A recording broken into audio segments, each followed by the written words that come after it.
교회가 큰 위기 가운데 있습니다. 함께 모여 예배드리지 못하는 위기보다 더 큰 위기는 사회로부터 신뢰를 받지 못하는 위기입니다. 또한 이러한 흐름을 틈타서 교회를 대적하고 또한 공격하는 흐름 또한 있습니다. 그러나 교회는 언제나 위기 속에서 본질을 회복했고 위기를 통하여 새롭게 되는 변화를 겪어왔습니다. 우리가 두려워해야 될 것은 위기 그 자체가 아닙니다. 이런 엄청난 대가를 치르는, 이 값비싼 대가를 치르는 위기를 경험하면서도 변화되지 않을 것을 두려워해야 합니다. 아무런 변화 없이 과거로 되돌아갈 것을 두려워해야 합니다. 그저 코로나 재난이 종식되기만을 기다리다가 코로나 재난이 끝나기를 바라는 그러한 종식을 만나는 것, 그것이 더 두려운 것입니다. 하나님께서 이러한 재난의 위기를 허락하신 것은 분명 우리에게 주시는 기회이며 사랑의 채찍임에도 불구하고 사랑의 채찍을 맞으며 변화되지 않는다면 얼마나 더 큰 하나님의 징계와 심판이 기다리고 있겠습니까? 그래서 우리는 이 기간 동안 이 재난의 위기가 우리로 하여금 더 하나님 앞에 나아가는 기간이 되도록 하나님께 더 가까이 나아가야 합니다. 위기 그 자체는 우리에게 변화를 줄 수 없습니다. 생각을 새롭게 하고 또 삶의 스타일이 바뀔 줄 모르지만 교회를 변화시키는, 새롭게 하는, 교회를 근본적으로 본질에 합당하게 만드는 것은 복음뿐입니다. 이 위기의 기간 동안 우리는 복음을 올바로 깨닫고 복음에 합당한 교회가 되도록 우리의 모든 삶의 체질이, 교회의 체질이, 습관이, 전통이 복음에 합당한 변화가 되도록 우리 자신을 십자가에 내어드리고 성령 안에 깨어 있어야 할 것입니다. 창립 35주년을 맞이하는 온누리교회가 이 재난의 기간 동안 우리가 다시 만날 그때는 모두가 복음 안에 굳게 선 모습으로 예수 그리스도의 이름을 의지하는 성령 충만한 성도로 다시 만나게 될 수 있게 되기를 축원합니다. 사도행전에 나타난 교회는 수많은 위기 속에서 복음을 붙잡고 예수 그리스도의 이름을 붙잡고 변화되며 세상 한복판에서 승리하였던 교회였습니다. 사도행전에는 힘의 대결이 나타납니다. 그것은 세상의 권세자들, 권력자들의 힘과 그러한 힘은 전혀 없지만 오직 예수 그리스도의 이름만을 의지하였던 사도들의 그 믿음의 힘이 서로 충돌하는 힘의 대결입니다. 놀랍게도 세상에 가장 막강한 힘과 권력을 가졌던 유대사회의 지도자들, 더 나아가 로마 제국의 통치자들의 힘을 나사렛 예수 그리스도의 이름을 의지하였던 믿음의 힘을 가졌던 사도들이 이겼다는 것입니다. 그들의 삶을 무너뜨릴 수 없었고 그들의 사역을 막을 수 없었고 그들이 전한 복음의 영향력을 그들이 막을 수 없었습니다. 예수 그리스도의 이름에는 능력이 있습니다. 그 이름에는 하나님의 능력이 담겨 있고 하나님의 사랑과 공의의 은혜가 담겨 있습니다. 예수 그리스도 그분의 이름은 신비입니다. 천지를 창조하신 하나님의 능력이 임하는 통로입니다. 그 이름에는 우리를 살리신 구원의 능력이 있습니다. 그분의 이름은 곧 그분 자신입니다. 죽음에서 부활하신 주님의 생명이 담겨 있는 이름이기에 주님의 이름을 진정 의지하고 살아가는 이들에게는 세상의 어떤 위기와 도전도 이기고 승리하는 힘을 천지를 창조하신 하나님께서 그리고 그 모든 권세로 위임받은 예수 그리스도께서 그 이름을 의지하는 이들에게 세상을 이길 힘을 우리에게 주신다고 약속하셨습니다. 사도행전 4장은 3장에 나타난 사건에 대한 반응으로 이어지는 내용입니다. 사도행전 3장에서 베드로와 요한은 나면서부터 걷지 못한 사람을 나사렛 예수 그리스도의 이름으로 고치는 기적을 행하였습니다. 그 기적을 보고 놀란 많은 사람들이 몰려들었습니다. 걷지 못했던 이가 뛰며 하나님을 찬양하는 모습을 보고 많은 사람들이 베드로와 요한을 주목했습니다. 그때 베드로는 이렇게 설교했습니다. 이 기적은 우리가 일으킨 것이 아닙니다. 이 기적은 오직 나사렛 예수 그리스도의 이름으로 된 것입니다. 이 기적은 당신들이 십자가에 못 박았으나 죽은 자 가운데서 다시 살아나신, 지금도 살아계신 예수 그리스도의 이름으로 이루어진 기적입니다. 그들은 예수 그리스도의 이름을 높였고 그 이름의 능력을 증거했습니다. 그때 제사장들과 사두개인들과 성전 경비대장이 함께 모여들었다고 했습니다.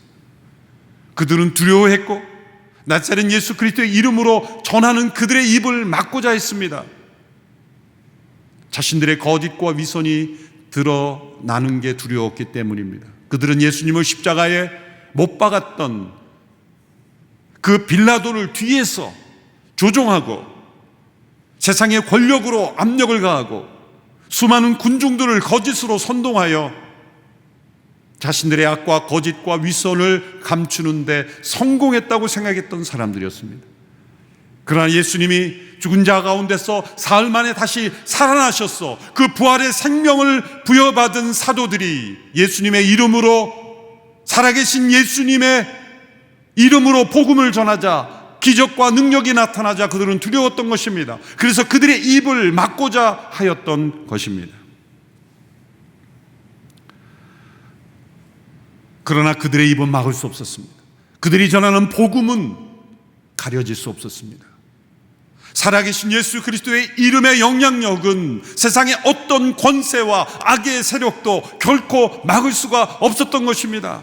오늘 우리가 다시 회복되어야 될 힘은, 능력은 바로 예수 그리스도의 이름을 의지하는 이 부활의 생명의 능력이 가져다주는 이 믿음의 힘인 것입니다. 이것이 교회의 본질이요, 교회의 능력이요, 세상의 모든 위기를 이기는 교회의 참된 능력입니다. 베드로와 요한은 모여든 수많은 군중들에게 그들이 어떠한 힘으로 이 일을 행하는지를 고백했습니다. 그들이 믿고 있는 믿음의 중심에 있는 진리를 이렇게 증거했습니다. 사도행전 4장 12절의 말씀입니다. 우리 한 목소리로 함께 이 말씀을 읽어보겠습니다. 예수 외에 다른 어느 누구에게서도 구원을 받을 수 없습니다. 하나님께서는 하늘 아래 우리가 구원받을 만한 다른 이름을 우리에게 주신 일이 없기 때문입니다. 우리가 지금 겪고 있는 위기들이 아무리 심각해 보여도 교회가 무너질 수 없는 것은 이 모든 위기들이 최종적인, 절대적인, 궁극적인 위기가 아니기 때문입니다. 교회가 역사상 수많은 위기와 도전을 뛰어넘고 승리할 수 있었던 것은 그 위기 자체를 두려워하지 않았기 때문입니다. 도리어 진정 두려워해야 될 위기를 두려워했기 때문입니다. 그것은 최종적인 위기, 곧 하나님의 심판입니다. 교회가 세상의 어떤 위기도 두려워하지 않았던 것은 진짜 두려워해야 될 위기를 눈앞에 두고 살았기 때문입니다. 그것을 의식하며 살았기 때문입니다. 최후의 심판, 하나님의 공의로운 역사에 대한 심판, 세상에 대한 심판, 우리의 개인에 대한 심판, 그 하나님의 종말의 심판의 위기 앞에 교회는 존재하였기에 세상의 어떠한 위기도 두렵지 않았던 것입니다. 세상의 권세자들의 핍박과 방해와 도전, 박해도 두렵지 않았습니다. 어떤 전염병이나 경제적 위기, 전쟁, 그 모든 것도 두렵지 않았습니다. 진정 우리가 두려워해야 될 위기는 하나님의 심판이기 때문이죠. 영원한 하나님의 심판, 우리를 영원한 삶을 가를 수 있는 하나님의 심판, 영원한 지역과 영원한 천국으로 우리를 구분하는 하나님의 심판, 영생과 영벌을 나누는 하나님의 심판, 그것이야말로 진정 궁극적인, 절대적인, 최종적인 위기이기 때문이죠. 교회란 이 위기 앞에서 구원받은 사람들이요, 이 궁극적인 위기 앞에서 건짐을 받은 자로서 이 세상을 살아가기에 세상의 어떤 위기도 두렵지 않은 것입니다. 그리고 그 구원받을 만한 이름은 오직 예수 그리스도의 이름뿐이라는 믿음입니다. 예수 그리스도의 이름 외에 다른 어떤 이름은 구원의 이름이 아니며, 하나님은 이 예수 그리스도의 이름 외에 구원받을 만한 이름을 천하에 허락하신 일이 없다는 이 믿음, 오늘 이 시대 교회가 다시 회복해야 될 믿음은 바로 이 말씀에 대한 믿음입니다. 역사적으로 이 말씀을 무너뜨리려는 수많은 도전과 방해가 있었죠. 심지어 교계 내에서도 이 말씀을 무시하고 무너뜨리는 종교 다원주의 흐름이 교회 안으로도 들어왔죠. 세계교회협의회 WCC 일각에는 이 말씀을 정면으로 도전하는, 꼭 예수님만이 구원의 길이 아니라는 것을 공공연하게 발표하기도 하였죠. 이 말씀을 무너뜨리는 자들은 그리스도인이 아닙니다. 어떤 이들은 이렇게 말하죠. 저도 기독교인이지만은 이렇게 배타적인 말씀을 꼭 우리가 받아들일 필요는 없습니다. 그 말은 틀린 말입니다. 왜냐하면 이 말씀을 받아들이지 않은 사람은 이미 그리스도인이 아니기 때문이죠. 그러면 나도 기독교인이지만 이란 말 자체가 틀린 겁니다. 기독교인이란 자신의 프로필에, 이력서에 스스로 기독교인이라고 적는다고 되는 것이 아닙니다. 이 말씀을 믿어야 기독교인이 되는 것이죠. 이 말씀은 창세기부터 흐르는 수많은 하나님의 전체의 말씀과 맥락을 같이 합니다. 천지를 창조하신 유일한 창조주 하나님, 그분이 계시다는 것과 그분을 배역한 타락한 세상 가운데 세상과 인간을 구원할 분은 오직 하나님이 허락하신 구원자, 그분의 아들 예수 그리스도, 그분만이 우리를 구원하신다는 것은 성경 전체의 진리와 함께 하는 진리인 것이죠. 또 어떤 사람은 이렇게 말합니다. 저도 기독교인이지만 남자와 여자 외 제3의 성, 분류될 수 없는 성이 있다고 저는 믿습니다. 그 말 자체가 틀린 말입니다. 왜냐하면 창세기 1장 27절의 말씀, 하나님께서 인간을 창조하시되 하나님의 형상대로 창조하시되 남자와 여자로 창조했다는 그 말씀을 믿지 않는 사람은 기독교인이 아닙니다.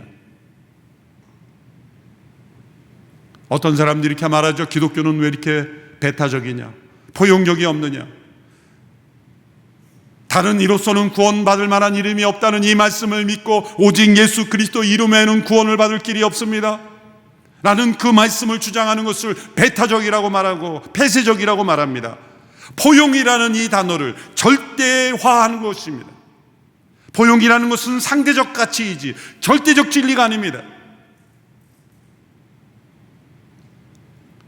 세상의 가장 배타적인 진리는 과학계에 있습니다. 과학의 법칙, 그 법칙에 다른 숫자를 넣을 수 있습니까? 다른 단어를 넣을 수 있습니까? 수학계에 다른 숫자를, 공식에 다른 숫자를 마음대로 넣을 수 있습니까? 그걸 가지고 배타적이라고 말하지 않습니다.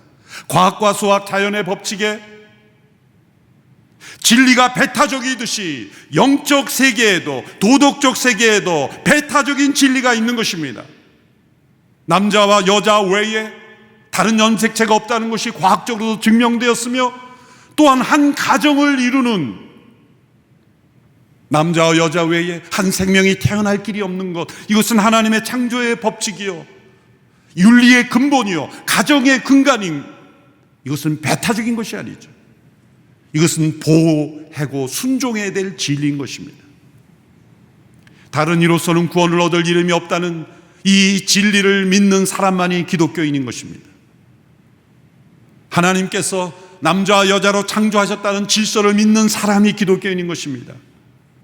그것을 받아들이느냐 받아들이지 않느냐는 각자의 선택이지만, 나는 이 말씀을 받아들이지 않지만, 나는 기독교인이지만 이 말씀을 받아들이지 않는다고 말할 수는 없는 것입니다. 그 말 자체가 거짓인 것입니다.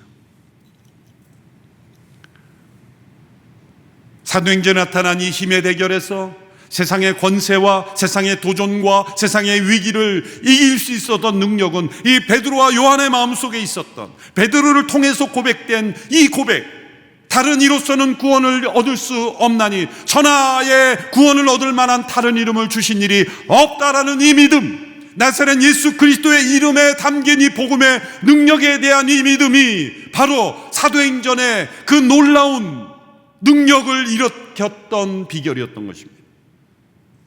세상의 어떤 이론가 철학가 사상가의 생각을 적용한 것이 아니라 어떤 위기와 재난과 세상의 도전이든 나사렛 예수 그리스도의 이름을 의지하는 자들은 그 위기를 이길 뿐만 아니라 세상의 도전을 승리할 뿐만 아니라 하나님이 주시는 승리를 경험할 수 있는 사람들이라는 것은 바로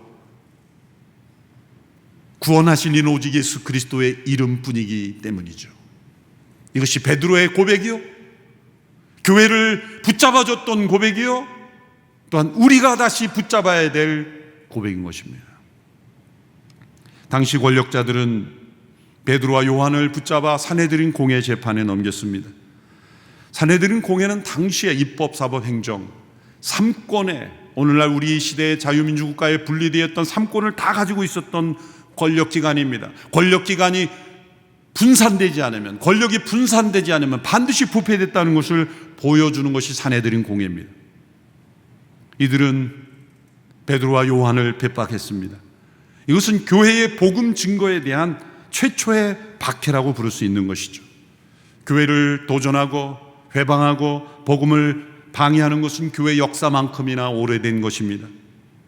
사내들인 공회원들은 베드로와 요한이 마치 악을 행한 사람처럼 신문하고 너희가 무슨 권세와 이름으로 이런 일을 행하느냐고 핍박했습니다. 오늘 보면 18절에서 20절의 말씀입니다. 그러고 나서 그들은 베드로와 요한을 다시 불러들여 절대로 예수의 이름으로 말하거나 가르치지 말라고 명령했습니다. 그러나 베드로와 요한이 대답했습니다. 하나님의 말씀보다 당신들의 말에 순종하는 것이 하나님 보시기에 옳은지 스스로 판단해 보십시오. 우리는 보고 들은 것을 말하지 않을 수 없습니다. 사내들인 공회는 자신들의 권세로 예수의 이름으로 말하거나 가르치지 말라고 명령했습니다. 세상의 권력이 교회의 주권을, 하나님의 백성들에게 주신 자유를 침해하는 모습입니다. 세상의 권세가 교회를 비판하는 모습은 다양하게 이루어졌어요.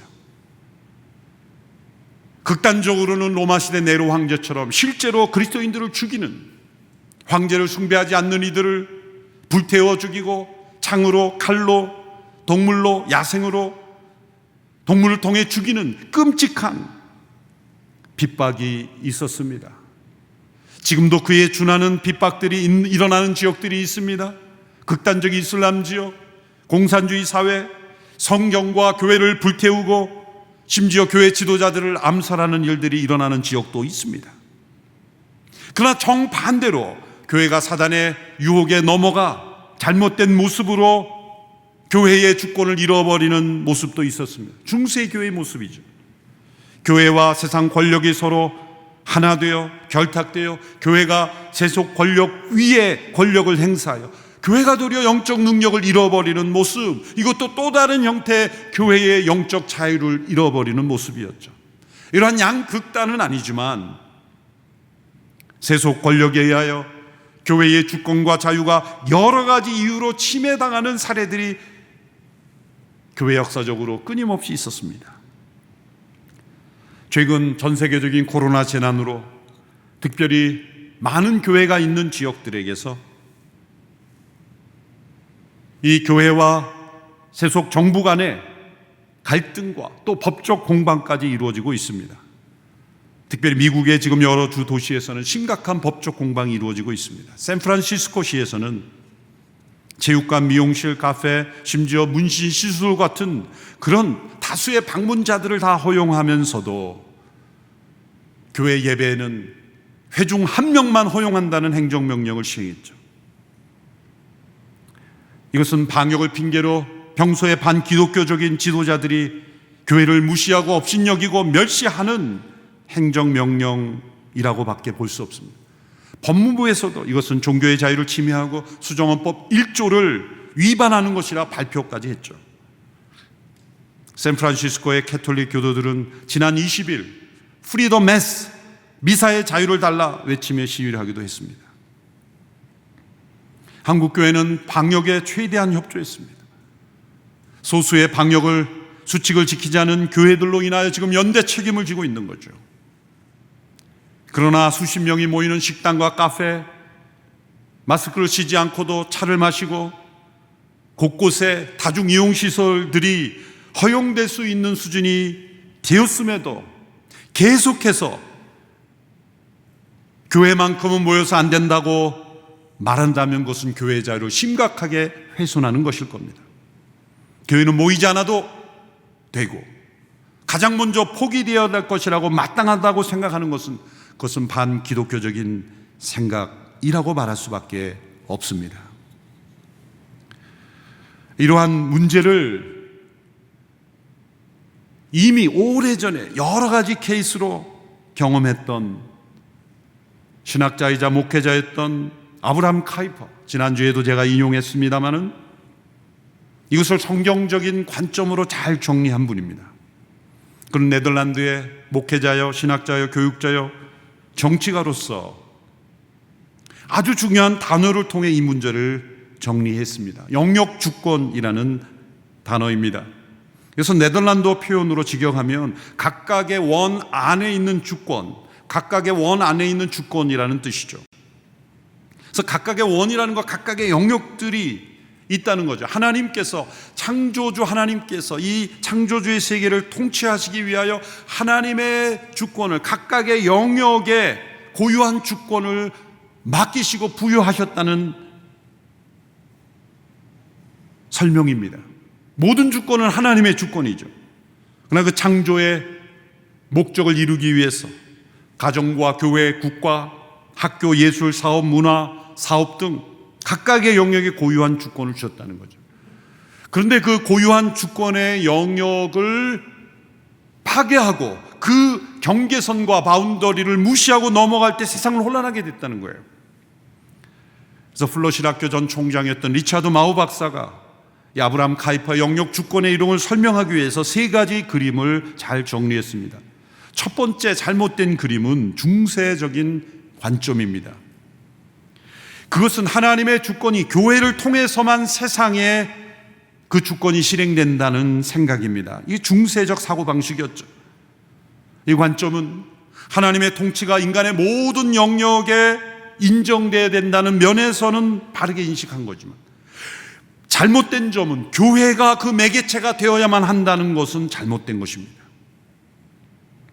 정반대로 두 번째 세속적 관점은 교회 아래 모든 영역이 다 통제될 수 없다는 면에서는 바르게 인식하였으나, 또한 잘못된 것은 모든 영역이 하나님의 통치 밖으로 벗어나야 한다고 주장한 것, 하나님의 통치는 교회와 성도들과 예배당 안에서만 존재한다는 것 또한 잘못된 관점이죠. 그럼 올바른 관점은 무엇인가? 바로 아브라함 카이퍼가 주장했던 영역 주권의 그림은 바로 세 번째 그림으로, 모든 주권의 통치자이신 하나님의 통치가 우리의 삶의 모든 영역에, 각자의 영역에 고유한 하나님의 통치로 임한다는 거죠. 국가, 예술, 경제, 가정, 과학, 사업, 교회 등등 모든 영역에 하나님께서 고유한 영역의 주권으로 나누어 주셨다는 겁니다. 자, 이것을 이해하기 위해서 제가 한 예를 들어보겠습니다. 아들이 있는 한 아버지가 있습니다. 그 가정에서 그 아버지는 아들이 있습니다. 그런데 그 아버지는 한 교회의 장로입니다. 그리고 그 아들도 그 교회 일원으로 함께 봉사하고 예배드립니다. 그런데 그 아버지는 또 한 기업의 CEO로서 기업을 운영하고 있고, 그 아들은 그 기업에 함께 일하는 직책을 갖고 있는 그런 케이스를 상상해 보십시오. 그런데 그 아들이 어느 날 심각한 범죄를 저질렀습니다. 사회적으로 큰 문제가 되는 죄를 범한 겁니다. 그러면 이제 기업이라는 영역의 주권에 있어서 그 아버지는 CEO로서 자신에게 맡겨진 주권으로 그 아들을 회사에서 쫓아내야 합니다. 마땅한 책임을 지도록 해야 합니다. 없던 일처럼 그렇게 무마해서는 안 되는 것이죠. 그건 하나님의 공의로운 기업을 경영하는 합당한 주권 행사가 아닌 것입니다. 교회의 장로로서 그 교회의 심각한 문제를 일으켰다면 합당한 징계를 교회의 장로로서 내려야 되는 것입니다. 비록 아들이지만. 그러나 가정의 영역에서 이 아버지는 어떻게 해야 될까요? CEO로서, 장로로서, 기업과 교회에서 그 아들을 징계하고 내쫓는 그 징계처럼 가정에서도 내쫓아야 할까요? 아닙니다. 앞서 두 기관과 다른 사랑과 용서와 포용으로 그 아들을 끌어안아야 됩니다.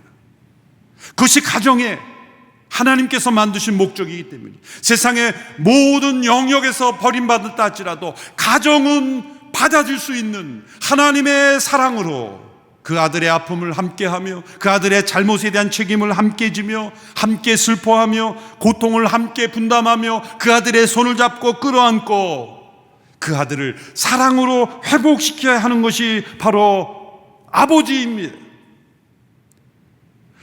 따라서 각 영역에 있어서 하나님의 주권이 행사되는 그 방법은 다른 것입니다.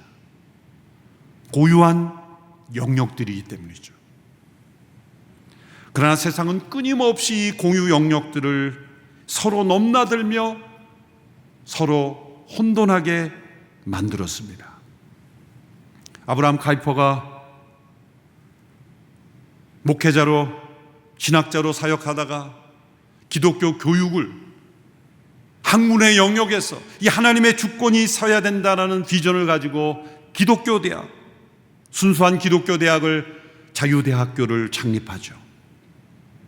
자유라는 이름을 대학교 이름에 붙인 이유는 하나님의 고유한 영역 주권, 그 학문의 자유를 지키기 위해서 그는 자유대학이라고 붙였죠.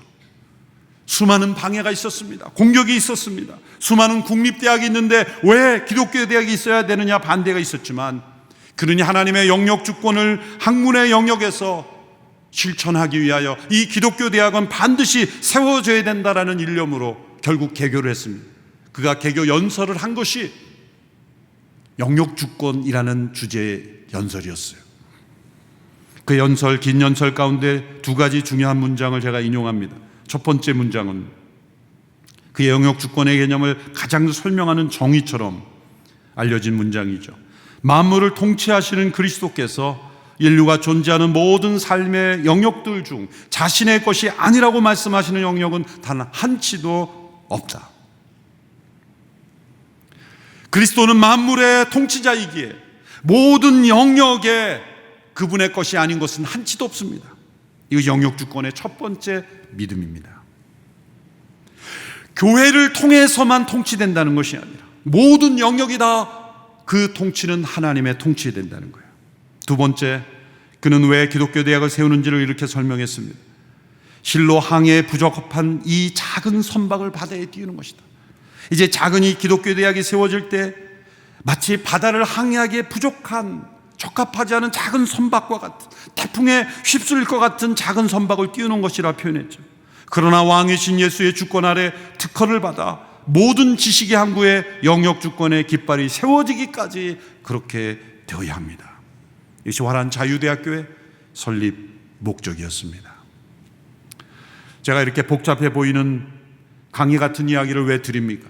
오늘 이 시대에 국가라는 사회 속에 여러 영역들이 또 여러 법들이 너무나 혼탁하게 하나님의 창조 질서를 무너뜨리고 각 영역들이 경계가 무너지는 그러한 일들이 일어나면서 사회가 혼란해지고 있기 때문이죠. 그 좀 깊이 생각하며 우리가 신앙생활을 해야 된다는 겁니다.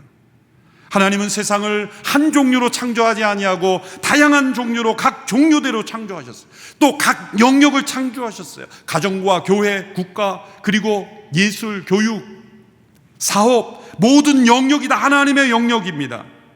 그것은 고유한 영역의 원리가 다르다는 겁니다.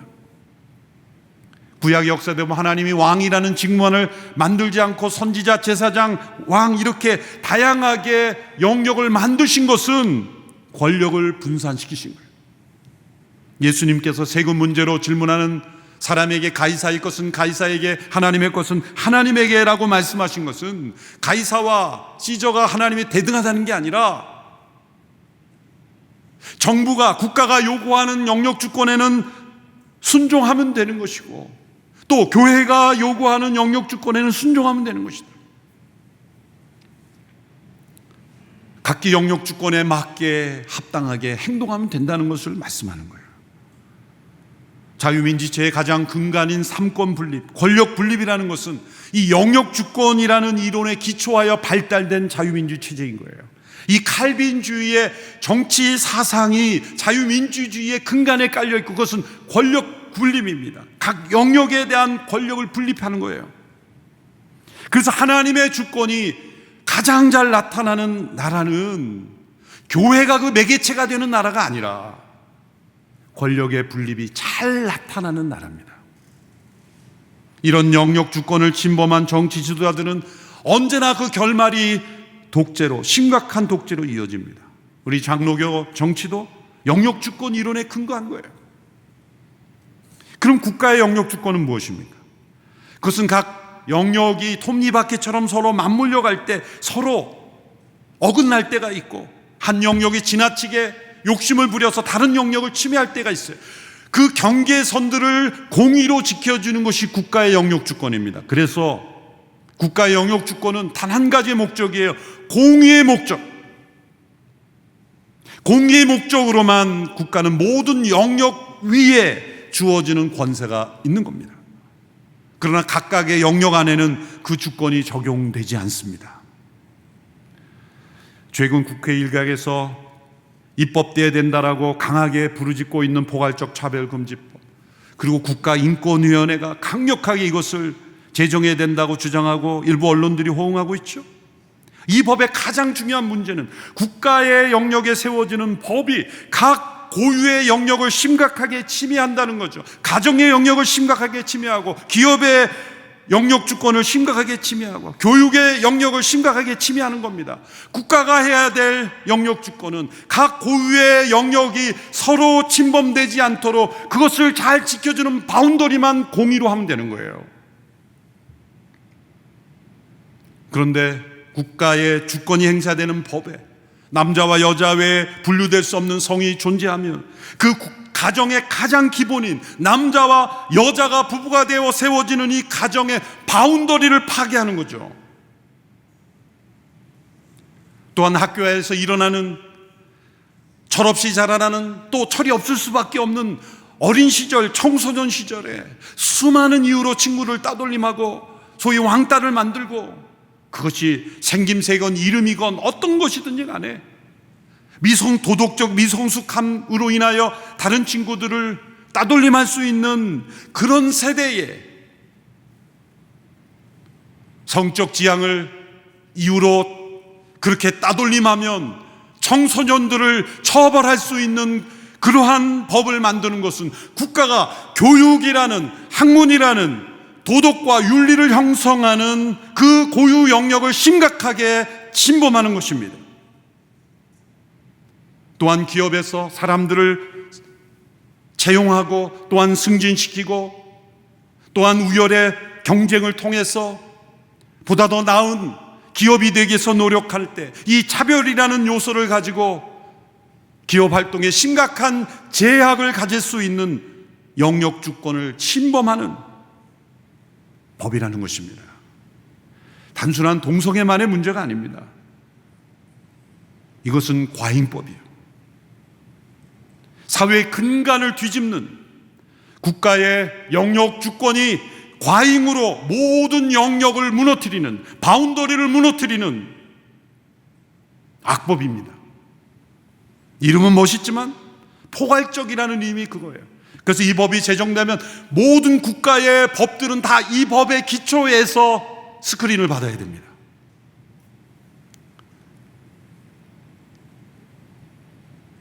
역사적으로 국가 주권은 법을 통해서 고유한 영역 주권을 끊임없이 침해하려고 해왔어요.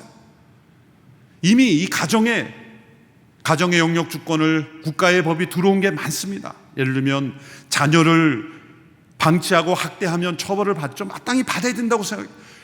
그러나 여러분, 부모가 자녀를 방치하고 학대하는 것이 가정의 주권이 무너졌다는 증거죠.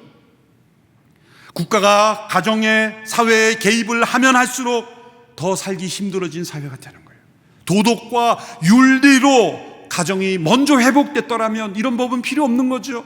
이제 사회 일각에서 다른 나라에서는 효도하지 않는 자녀는 처벌하는 법을 만들었다, 우리나라도 만들자 그러죠. 그런 식으로 이 가정의 윤리와 도덕으로 세워져야 될 가정이 모든 형사법으로 다 제정되는 그런 사회를 여러분 상상해 보십시오. 기업의 모든 활동을 국가가 정한 법에 따라 하고, 학교의 모든 교육을 국가가 정한 커리큘럼을 따라 하고, 그래서 기독교 교육, 종교 교육, 이 윤리의식과 도덕의식과 참된 이웃을 사랑하는 가치를 북돋아주는 이러한 신앙교육을 법적으로 하지 못하게 만드는 이러한 것이 과연 올바른 영역주권인가? 아브라함 카이퍼가 그래서 자유대학교를 만든 겁니다. 그리고 그 개교 연설에서 중요한 이런 멘트를 덧붙여요. 오늘 우리가 귀담아야 될 말입니다. 만일 국가가 각 영역의 자유에 대한 공격이 성공하였을 때 국가는 단지 공범자일 뿐이다. 주된 범인은 우물을 망각한 시민 자신이다. 죄와 감각적 쾌락 속에서 자신의 도덕적 근력을 약화시키고 자신의 주도권을 상실한 것이다. 오늘 이 시대 한국교회가 영적 주도권을 잃어버렸다면, 그게 국가의 법을 통해서 잃어버렸다면 국가는 공범자입니다. 주범자는 우리 자신입니다. 죄로 도덕적 근력을 잃어버린 우리 자신이 바로 주범입니다. 이 문제를 해결해야 하나님은 이 모든 상황을 해결해 주실 겁니다. 본문으로 다시 돌아와서 베드로와 요한에게 예수의 이름으로 말하거나 가르치지 말라고 명령하는 이 정치조자들, 영역주권을 심각하게 훼손한 것. 포괄적 차별금지법을 반대하는 또 하나의 이유는 예수의 이름으로 말하거나 가르치지 말라고 명령하는 것을 어떻게 연결이 됩니까? 그런 조문은 없죠. 그러나 예수 그리스도의 이름으로 가르치는 내용에는 동성애에 대한 죄로 비판하는 것, 죄로 여기는 것, 그것을 다 포함하는 거죠. 그것을 설교한다고 처벌하지는 않는다고 말합니다. 그러나 동영상으로 올리고 그리고 방송으로 방영하면 처벌을 받습니다. 그 말이 그 말이죠. 영역주권을 심각하게 침범하는 것입니다. 베드로는 공회의 명령과 경고를 듣고 용기 있게 저항하며 대답했습니다. 하나님의 말씀보다 당신들의 말에 순종하는 것이 하나님 보시기에 옳은 것이요, 우리는 보고 들은 것을 말하지 않을 수 없습니다. 우리는 이러한 담대한 믿음이 있어야 합니다. 하나님의 말씀보다 당신들의 말에 순종하는 것이 하나님 말씀에 보시기에 옳은 것이요, 우리는 보고 들은 것을 말하지 않을 수 없습니다. 우리가 보고 들은 것은 무엇입니까? 예수 그리스도의 이름에 담긴 능력입니다. 베드로는 예수님과 함께 살았고 그분이 죽음에서 살아났다는 것을 알았고 그것이 사실이고 그것을 체험했습니다. 그러나 능력이 없었어요. 위로부터 부어주시는 초자연적인 임재가 없었기 때문이죠. 그러나 부활하신 예수님께서 성령을 통해 부어주신 부활의 생명이 그에게 임했을 때 그는 담대히 우리는 보고 들은 것을 말하지 않을 수 없다라고 담대하게 나갔고, 그 예수의 이름으로 그들은 세상을 이겼던 것이죠. 그들은 세상의 권력을 쟁취하여 이겼던 거 아니에요. 예수님의 이름으로 정당을 만들어 세속 권력과 싸워서 국가의 정치에 그 영역 주권에 침범하여 중세교회처럼 이겼던 것이 아니에요. 오직 나사렛 예수 그리스도의 이름으로 이겼던 것입니다. 그런 면에서, 또 다른 면에서 교회가 세속 정치화하는 것, 교회의 이름으로 정당을 만들고 그렇게 세속 국가의 영역에 교회가 또한 침범해서도 안 되는 것입니다.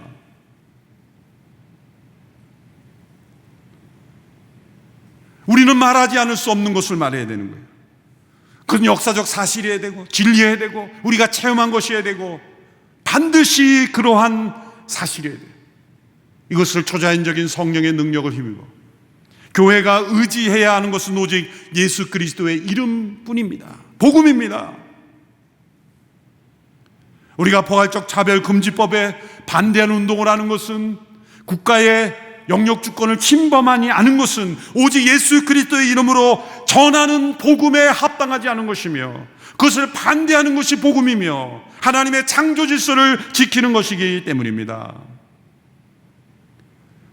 교회는 역사적으로 세상의 위기와 도전 앞에서 세상의 권력과 힘을 가지고 이기려 했습니다. 그러나 절대로 이겨지지 않습니다. 왜냐하면 세상의 힘과 정치 권세를 의지하는 자는 더 큰 힘에 의하여 무너지기 때문이죠. 오늘 사도들이 의지했던 힘은 오직 나사렛 예수 그리스도의 이름이었습니다. 그러나 그 이름에 주어진 하나님의 권세는 세상의 모든 영역에 영향을 미칠 수 있습니다. 예수 그리스도의 이름을 의지하는 모든 성도들이 교회와 국가와 가정과 교육과 기업과 모든 영역에서 예수 그리스도의 주권을 인정하는 이로 살아가고 행동하고 일할 때 하나님의 주권이 모든 영역에 나타나게 된다는 것입니다. 하나님께서 일하시는 방법은 세상을 세상의 힘으로 이기는 것이 아닙니다. 정치적인 힘을 빌어 이기는 것이 아닙니다. 그러한 승리는 오래가지 못합니다. 오직 예수 그리스도의 이름의 능력, 복음의 역사 앞에 우리 자신을 내어드리는 것. 어떤 신학자는 이렇게 말했습니다. 교회가 복음에 합당한 교회가 되는 것이 가장 정치적인 행위이다. 세상을 변화시키는 가장 큰 정치적인 능력이다. 세상의 어떤 것도 변화시킬 수 없는 이 세상을 법으로도 어떤 명령으로도 바꿀 수 없는 세상이 바뀌는 것, 그것은 오직 예수 그리스도의 이름의 능력을 의지하는 자들이기 때문입니다. 그 성도들이 세상의 모든 영역에서 활동할 때 나는 예수님 믿는 사람이요 말하지 않지만, 나는 하나님을 위하여 일하는 것이야 말하지 않지만, 그들이 만드는 법, 그들이 가르치는 학문, 그들이 연구하는 과학, 그들이 만든 예술, 그들이 가르치는 교육, 모든 영역에서 하나님의 주권이 나타나게 될 것입니다. 장래 35주년을 맞이하는 온누리교회가 예수 그리스도의 이름으로 다시 일어서게 되기를 주님의 이름으로 축원합니다. 예수의 이름으로 나는 일어서리라, 이 찬양을 저는 교회는 일어서리 이렇게 바꿔서 부르고 싶습니다. 예수의 이름으로 나는 일어서리라. 우리 함께 이 찬양 부르고 말씀을 맺겠습니다. 예수의 이름으로 나는 일어서리라. 주가 주신 능력으로 나는 일어서리라. 원수가 날 향해 와도 쓰러지지 않으리. 주가 주신 능력으로, 주가 주신 능력으로, 주가 주신 능력으로 일어서리. 예수의 이름으로 교회는 일어서리. 예수의 이름으로 교회는 일어서리. 주가 주신 능력으로 교회는 일어서리.